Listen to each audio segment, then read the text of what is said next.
minasyaitonirrajim. Bismillahirrahmanirrahim. Uhaikum bitahiyatan islamiyah, tahiyatan mubarak min indillah, tahiyatan akhlaq jinan, fatahiyatuhum fi assalam. Assalamu alaikum warahmatullahi ta'ala wabarakatuh.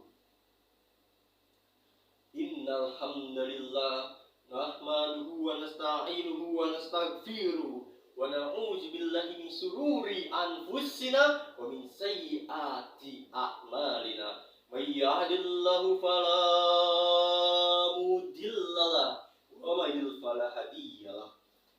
Asyhadu an la ilaha illallah wa asyhadu anna Muhammadan abduhu wa rasuluh. La nabiyahi wa rusula ba'da amma ba'du.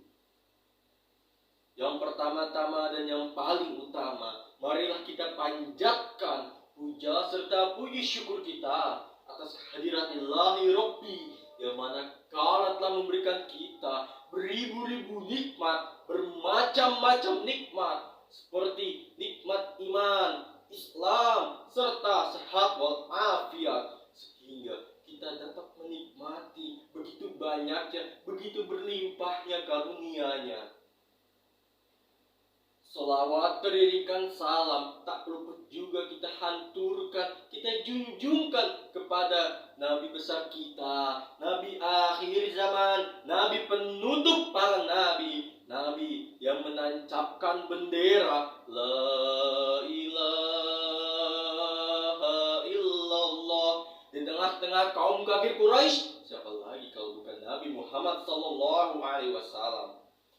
Beliaulah yang telah berjasa mengantarkan umat Islam dari zaman jahiliyah ke zaman Islamiyah, dari zaman kegelapan ke zaman terang benderang. Terang bukan karena adanya lampu, tapi terang karena adanya ilmu dan pasti cahaya Islam itu sendiri. Sahabat virtual rahimakumullah, Isra Mi'raj adalah sebuah peristiwa yang luar biasa. Peristiwa yang menunjukkan bahwa kekuasaan Allah Subhanahu wa Ta'ala tiada tandingannya. Dan suatu peristiwa ini menunjukkan salah satu mukjizat Nabi Muhammad sallallahu alaihi wasallam. Sahabat seiman dan seakidah, perlu kita ketahui Isra Mi'raj adalah penggabungan dua kata, yakni Isra dan Mi'raj.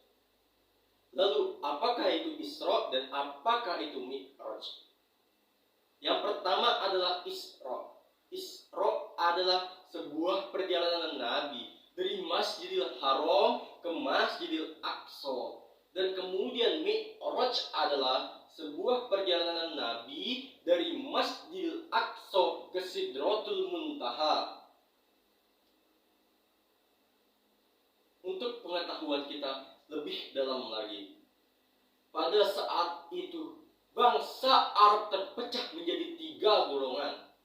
Golongan yang pertama adalah mereka yang tidak mempercayai adanya Isra Mi'raj dan menjudge Nabi Muhammad SAW sebagai orang gila. Golongan yang kedua adalah mereka yang ragu-ragu akan adanya Isra Mi'raj dan mereka juga mempercayai bahwasanya Nabi Muhammad SAW tidak pernah berkata dusta di setiap perkataannya. Dan golongan yang terakhir adalah mereka yang sangatlah percaya akan peristiwa Isra Mi'raj itu tersendiri. Bahkan iman serta takwa mereka semakin kokoh dan semakin kuat. Sahabat seiman dan seakidah, Allah Subhanahu wa Ta'ala berfirman dalam surat Al-Isra ayat pertama yang berbunyi, A'udzubillahi minasyaitonirrajim, Bismillahirrahmanirrahim. Subhanallazi asra bi 'abdihil lailam minal masjidil haram ilal masjidil aqsa allazi barokna haulahu linuriyah min ayatina innahu huwas samiul basir. Yang artinya Maha Suci Allah Subhanahu wa taala. Asra bi abdil lailam minal masjidil haram ilal masjidil aqsa. Telah kami perjalankan suatu hamba, yakni Nabi Muhammad sallallahu alaihi wasallam, pada malam hari dari Masjidil Haram ke Masjidil Aqsa. Allazi barokna li haulahu linuriyah min ayatina. Telah kami berkahi sekelilingnya serta kami tunjukkan sebagian tanda-tanda kebesaran kami. Innahu was-sami'ul basir, maka dialah yang maha mendengar lagi maha mengetahui. Dari ayat ini kita dapat simpulkan bahwa peristiwa Isra Mi'raj ini adalah hal yang ada, bukan hal yang mengada-ngada. Hal yang pasti, bukan hal yang hoax. Sahabat rahimakumullah, pada saat Nabi Muhammad SAW menuju Sidratul Muntaha, beliau harus melewati 7 tingkatan langit, dan di setiap tingkatan langit itu pasti ada beberapa nabi. Dan Nabi Muhammad SAW pada tingkatan yang pertama, beliau bertemu dengan Nabi Adam alaihissalam. Pada tingkatan yang kedua, Nabi Muhammad SAW bertemu dengan Nabi Isa alaihissalam serta Nabi Yahya alaihissalam. Dan di tingkatan yang ketiga, Nabi Muhammad SAW bertemu dengan Nabi yang berparas tampan, yakni Nabi Yusuf alaihissalam. Dan di tingkatan yang keempat, Nabi Muhammad SAW bertemu dengan Nabi Idris alaihissalam. Dan kemudian di tingkatan yang kelima, Nabi Muhammad SAW bertemu dengan Nabi Harun alaihissalam. Dan kemudian pada tingkatan yang keenam, Nabi Muhammad SAW bertemu dengan Nabi Musa alaihissalam. Dan pada tingkatan yang teratas, tingkatan yang ketujuh, Nabi Muhammad SAW bertemu dengan bapaknya para nabi, yakni Nabi Ibrahim alaihissalam. Dan kemudian dari 7 tingkatan itu, Nabi Muhammad SAW langsung bertemu dengan Allah Subhanahu wa taala. Pada saat bertemu dengan Allah Subhanahu wa taala, Allah memerintahkan Nabi Muhammad SAW untuk beribadah kepadanya sebanyak 50 waktu.